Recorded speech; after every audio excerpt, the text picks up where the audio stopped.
us working. So welcome to Kerry Sheepdogs, everybody. Has anyone ever seen a working dog before? Yes. Yes, yeah, lots of yeses. A few no's as well. Give us the next 25 minutes, half an hour of your time, everybody. And I hope everyone leaves here with a greater appreciation of why these working dogs, they're so important to us in our farms. My name is Tom, by the way, Tom O'Sullivan. This guy is called Jingo, G-I-N-G-O instead of B-I-N-G-O. He's a male border collie. Okay, he's a short-haired border collie, but border collies are probably one of the most popular herding dogs that we have in this part of the world, in Ireland, the UK, a lot of the Northern Hemisphere. There's other working breeds as well, but it's border collies we're going to be chatting about most today. And have you spotted all the white dots in the mountains? Yeah. Sheep. They're the most popular animal grazing on the mountains, and quite frankly they're impossible to take care of up on those hills without the help of a working dog. So there's several times during the year where we have to actually gather them and bring them down off the hills close to the farm and bring them back to the farmer, maybe to give them medicines. Maybe it's lambing season, mating season shortly. We'll be bringing the sheep close to home. So our males mate our females in the fields around our farm. Okay, so we'll have to go up and gather them with the dogs. And there's no machinery that will scale those hills as effectively as the working dog. So we've 4 commands for Jingo. I want him to go to the left. I say come by. To the right is away. Stop is lie down or stand. And get closer to the sheep is get up, get up, get up. Okay, so it's a little bit of rain, to say the least. Yeah. A bit of wind. When we get a bit of wind in Ireland, it's going to be difficult for the dog to communicate with the dog verbally. So that's why I use a shepherd's whistle quite a lot. They can hear a whistle up to about a mile on a candy. On a candy, it's okay. His left, his right, his stop, his get closer to the sheep. Okay. Every move he's going to make today when he's gathering a flock of sheep on the hills, they're after hills of animals. They flock together in a group. If he moves left, they move right, and vice versa. We're going to get started. There's sheep up the top of the field here, 2 of them in the centre, 2 way over to the right. We're going to gather them and bring them right down here by the fence. Okay? There's lots more coming up besides just gathering sheep towards us. We'll move them away from us. We'll separate them into different groups. And if you have any questions, we always finish up with a little question and answer session anyway. And everyone's allowed to take photos, record the experience if you want. This guy's getting sick of me talking. Yeah. I want him to stop walking. I say stand and look. Look. Want to send him to the left. Come on.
Lie down.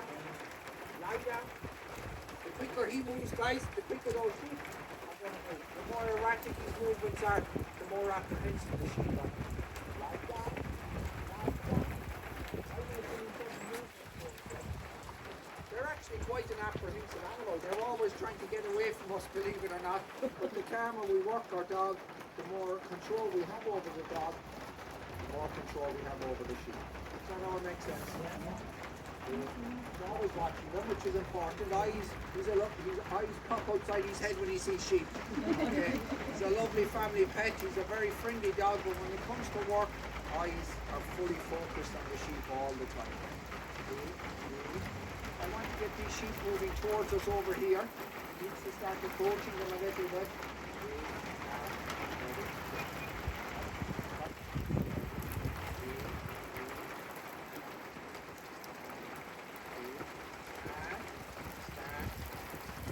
They're Scottish blackface sheep, everyone. They're one of the most popular breeds of sheep we have in the hills in Ireland. Okay. They're as apprehensive of me as they are of a dog. They are reared out in the mountains for long periods of time. The wildness of the hills makes them very wild and apprehensive. So, Scottish blackface are one of the most popular breeds. Look at the dog. Stand on the mountains, that is. They're a tough animal. They can survive in the hills right through the winter time and forage in all the different vegetation growing in the mountains. Maybe those in a very white-faced sheep called a shepherd. They are the two most popular hill breeds we have in the mountains. They're very brown looking, the mountains at the moment, aren't they? Grass is the main source of nutrition. But if grass isn't plentiful, they'll start foraging on all the different vegetation up there, which makes them a lot tougher to survive on the hills than other breeds, okay? And these are all young females, so they're from this season's flock of baby lambs. So they were born last March or April, and they're quite young. So male and female have the horns in their head, so that's a characteristic of Scottish blackface. Okay. We've heard of them. Stand. We've heard. We've heard of them towards us. Sometimes, if you spot them jump over the stream there a while ago, there's a stream running across the middle of the field and they just kind of jumped over it. There's rivers and valleys and lakes and cliffs on the mountains, everybody. We need to be able to move a flock of sheep in all different directions. That's a very small flock, it's only 6 sheep. If we were back in our main farm in Killarney, we could be working 200 or 300 sheep at any one time with one dog. So they can control significant numbers of sheep. The sheep flock together. Okay. We're going to get him to move around them. So come by, come.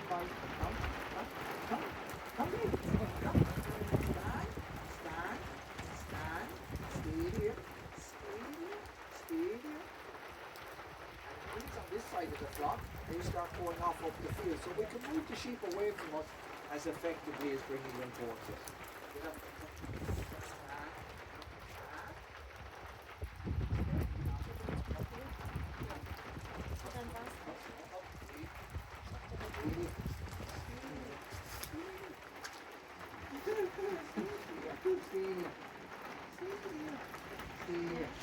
I want to have a tiny touch of selective hearing. Sheep are going off to the left.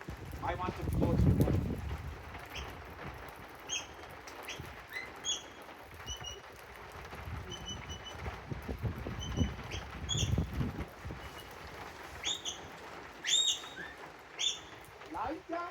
Lie down. Peripheral vision, guys, eyes on the side of the head so they can see the dog behind them as effectively as being in front of them.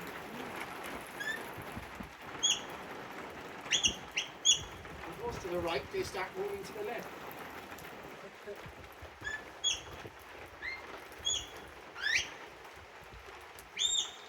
They don't go off them, they start coming back down in this direction. So with the movement of the dog, we can guide the sheep around wherever we want. Ready?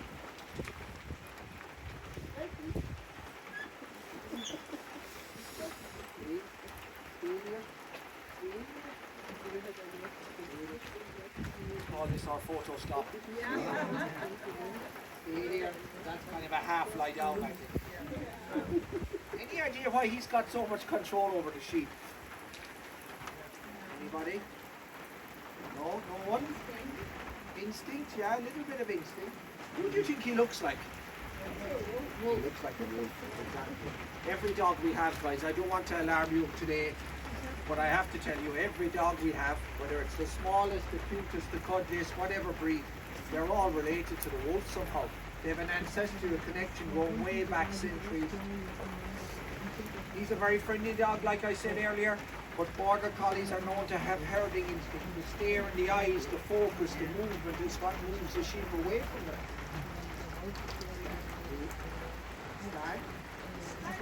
Stand. It's actually a bit of predatory instinct, but we've learned how to control it and actually move our sheep nice and calm. If he was walking very erratically and showing aggression towards the sheep, they would not be standing there as calmly as they are at the minute. So that's all down to the training and learning how to control that instinct. Does that make sense? Yeah, but did the sheep recognise your voice? The sheep recognise my voice to a certain degree, yes, definitely, but if my dog was walking very erratically, they wouldn't be standing around here, that's for sure. Sheep are smarter animals than we think, okay? They will escape if they got the chance, like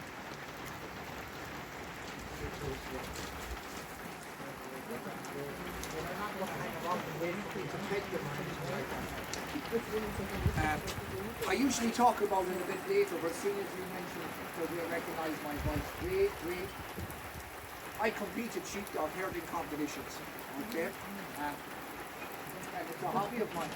Wait with the dogs. They're roots for farm, walk every day. But there's often competitions held in different people's farms. So people come to my farm to work with my sheep at a competition. If I work with my sheep, they're a lot more relaxed for me than they are with other people and stranger dogs. And the same when I go to a different farm.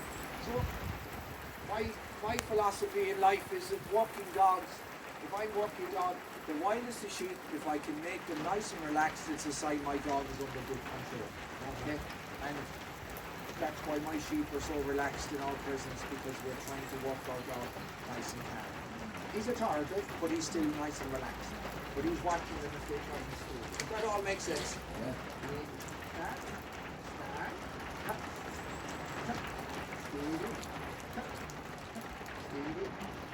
Any idea why we love putting the colours on the sheep, everybody? Yeah, green and red and blue, purple, orange. Nothing to do with pink sweaters or blue sweaters or anything like that. It's a branding. Okay, it's an age-old tradition. A lot of the mountain ranges behind us there, if you start looking at them, there's boundaries defining different parts of the land. All that is privately owned.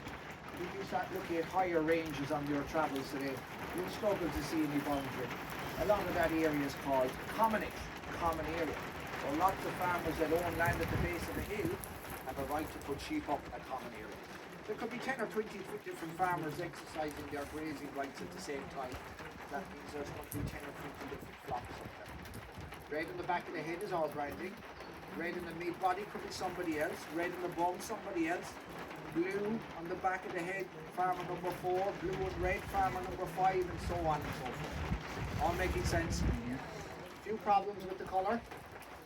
Problem 1, we get a little bit of rain in Ireland, believe it or not. The colour washes off. Problem number 2 is this fella standing looking at the sheep. The dogs are colourblind. Every dog in the world is colourblind. So when I go up to the hills with Jingo in the common area, I'm only looking for around 200 reds. Red in the back of the head. I'll have a pair of binoculars, I'll search for them, and I'll send my dog towards them just like I sent them out there. But if there's more sheep nearby, what are they all going to do? Flock together.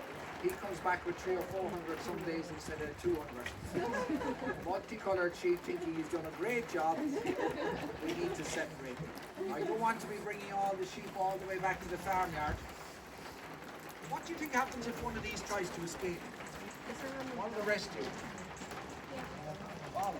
Exactly. So that's a characteristic of the sheep that I use to my advantage. Generally, they usually all go in one direction. As soon as they find the odds here now. We're going to go back up the field, and I'm going to try separate the 6 of these and bring down just 2 of them. Okay? The positioning of the dog is very important if we're trying to separate them. So I'm on one side of the flock, the dog's on the other. I'd call him right through the flock if there was a space. Okay, and what does that do? Split them into two different groups. Okay, so watch how it evolves. We'll try come down with 2 instead of 6, just to show you how it's and we'll have the 2 here hopefully. Now, okay.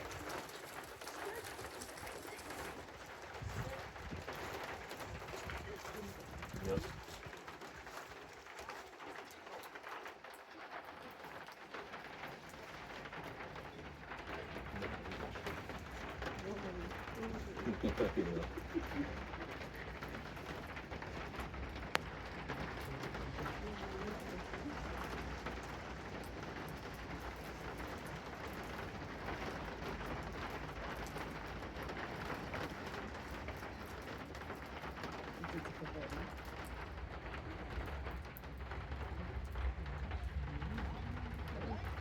I called him in. He's watching these 3.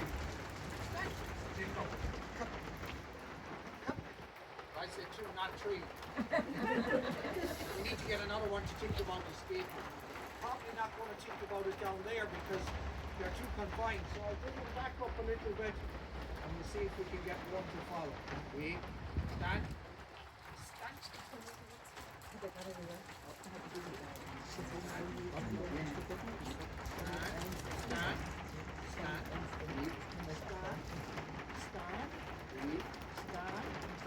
See, this one is thinking about it.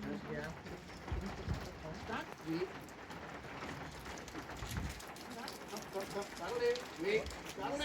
Wait. That'll do. Come back. If I wanted him to stop her, I'd be asking him to run up above her, but I asked him to come towards me by saying that'll do, and he'll watch these 2 all day long. If you ever came back to Ireland in March or April, there's not going to be a lot of sheep on the mountains. They'll be heavily pregnant. Not these ones, they're too young to be mated. Another year or so before they have baby lambs. They're mated usually in November, November, and they'll have baby lambs 147 days later. If a sheep needs help giving birth to a baby lamb, which can often happen at lambing season, all the sheep are down by the farm yard, by the way, so it's easy supervision. I need to catch one. I need to catch one. I need to get close to it. If I get close to it, they run away. Grab the horns, the wool, the neck, whatever you can. I'm not going to showcase sheep catching skills today. You have to get close to them. The dog stops them running away, so bit by bit we'll be able to confine them. I turn the shepherd's crook this way around and I try to catch a sheep. Because the hook at the end of the crook used to go around the neck of the sheep to apprehend them from running away. So that's what the age-old use of the shepherd's crook is for. Okay. I think we can all agree who's watching these 2. Yes. We're going to give him one last command before we finish up and take any questions. So all these skills that we're teaching the dog, they're all based on everyday problems that arise if you're trying to take care of a flock of sheep. So if I'm gathering sheep on the hills, all my sheep aren't just going to be standing there saying, you're all here ready to come home. They'll be spread out. Sometimes he can have too many. Sometimes we can net some behind. So we've 2 here and 4 behind them. I'm actually using it to control these 2 at the moment. But if I ever wanted to go back up the hill for more sheep, turn around. I say turn around. And if he's anywhere on the hills, he'll start looking back the way he's come. And if he can spot the sheep away from him, turn around. Come, stand. Come. Back up he goes. Step, please. Step. Ready. Those sheep are way up to the top. He'd run all the way up to the top for them. Speed it. Nearly finished, everyone. Speed it. You can see what I mean when I say he's a bit of a workaholic. Yeah. There's an age-old saying in Ireland. I was told it when we got our first fully trained dog when I was about 10 years old. Before that, I was running around after sheep like a headless chicken. We learned the value of a dog very quickly on our farm. And once we got one, we realised just how helpful they are. A good dog is worth up to 10 people on the farm. That's the age-old saying. Does everyone appreciate that? Yeah. If you don't, It's a bit wet to be getting 10 of you to run all the way up to the top of the field if I put the sheet back up there. But I always threaten to do that if you don't agree with me. We're going to finish up. So to get it to stop working, we let the sheep escape. I'll move to the right first of all. Wait. Start. Start. So to stop him, I say, that'll do.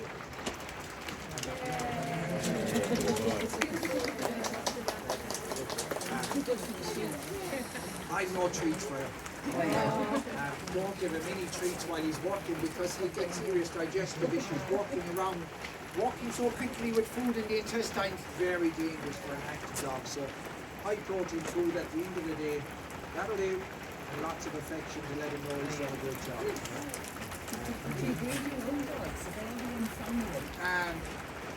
Jingo and Tess, the dog lying down furthest away from us, they're from the same male. Okay, so they're from a dog over in Wales, so I often would travel to get a good breeding line, so it's something I'm interested in. I'll give you an example. Tess, she's probably the best dog we've ever trained. No disrespect to the rest of them. That is not a photo shoot, by the way. Listen, Jingo. I don't have to pick it up in the grass. Got her a 4-month-old puppy. She was absolutely bonkers from work the day we bought her, which is a good thing in many respects. But she's way too small to start training, so we have to wait until they're about 7 or 8 months old. Otherwise, they're just running after the sheep. We want them running around them, so we have to wait until they're 7 or 8 months old. I'll take them to a small field, maybe the size of that one over there will be a typical example of a little training field on our farm. We'll have a few sheep inside there. We'll let the dog run around in circles around the sheep. As they move to the right, we say away, left, come by. We just keep repeating the words for the movement of the dog, and they pick up the words through repetition. You react like the dog. Exactly. So they have to have the natural instinct first of all. So if they never want to walk, I can't do anything about that. They become a good family pet for somebody. I'll give them all the year to showcase the skill. If it's not there, I can't do it. She's a dog. I said earlier we compete. It takes about 2 years to train them. I compete. I use them every day on the farm. But when they're competing, and she's one of the best we've ever competed with. She's won the international championships for Ireland, and she's one of 5 dogs that have ever done that. And she's also won the BBC program in Manly's Dog for Ireland. So skills, she's quite a special lady. She's 10 years old. Time is catching up on her. Time catches up on all of us, I'm afraid. She'll retire in the next year or two, and she's going to stay with us in the family. How old is Jingo? Jingo's 4. Yeah. Jingo's 4. Tess is 10. Claire is 6 years old. Okay, so we're all at different ages of their working life.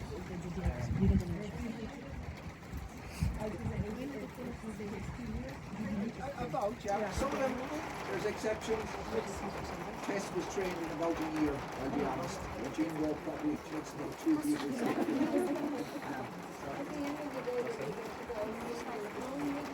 Not on a day like today, because they're all rubbed and done, and they don't care about that. So we have a killing facility out the back of our property. It's like a glorified garage, and they all have their own separate area. Tess does come into the house at night as well. She's getting older, and she sleeps in the utility room with the West Highland Terrier, so she comes in. The other dogs, and our farm is back in Killarney. As soon as we're finished here, guys, we're finished up for the day, and we're going back to our farm. We have some work to do. The dogs come home with us, so they don't stay out at all with the sheep. They don't act as protectors.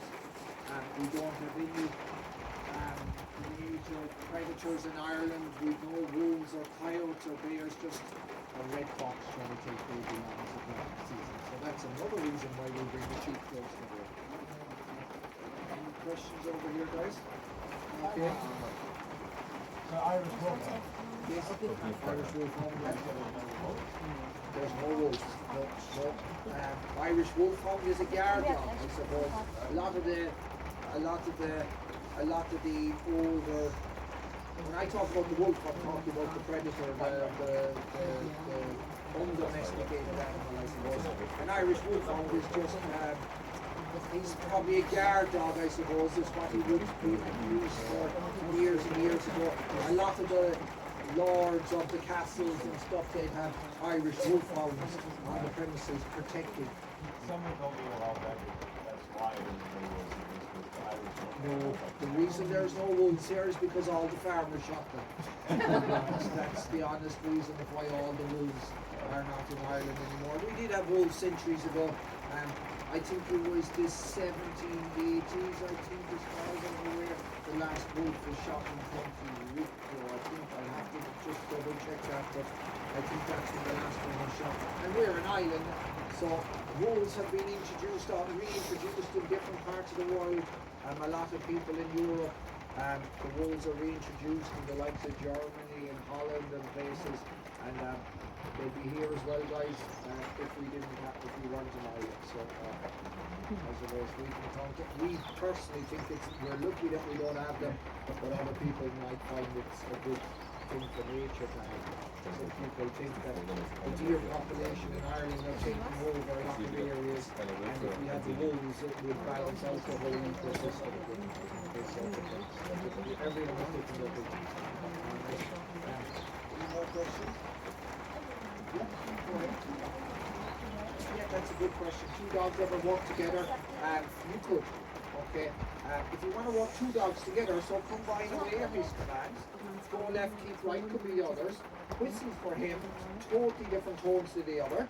So you get them to share the workload. So you're controlling two dogs to walk them inside of the flock and share the workload in tandem. So they have to like working together as well. So it's quite a skill to get two dogs working together, but they can do it. Okay?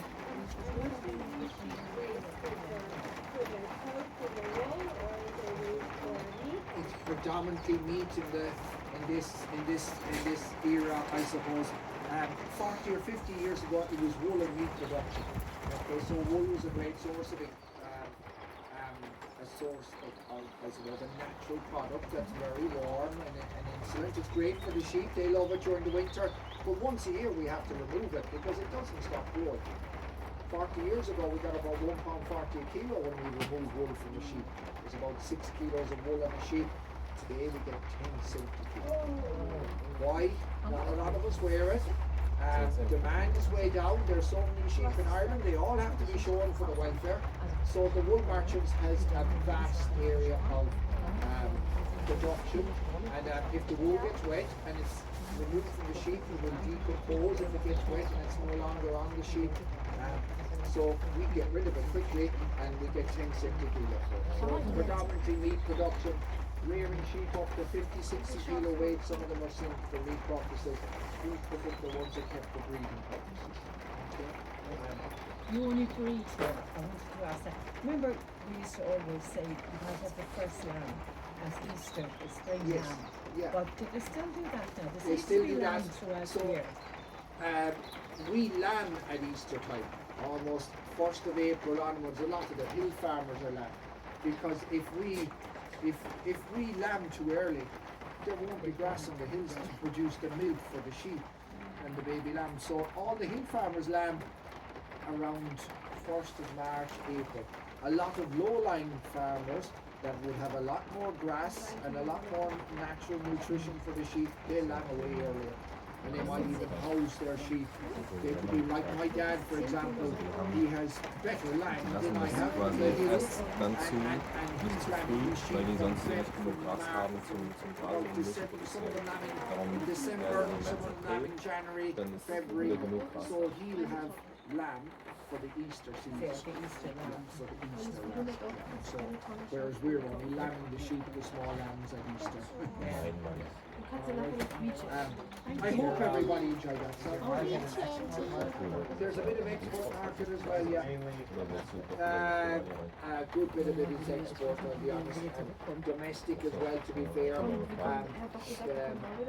Lamb is an expensive product to eat, I'll be honest. It's quite expensive to eat if you're eating it in the restaurants. It's almost as expensive as steak now. So, but yes, a lot of it, some of it is exported as well.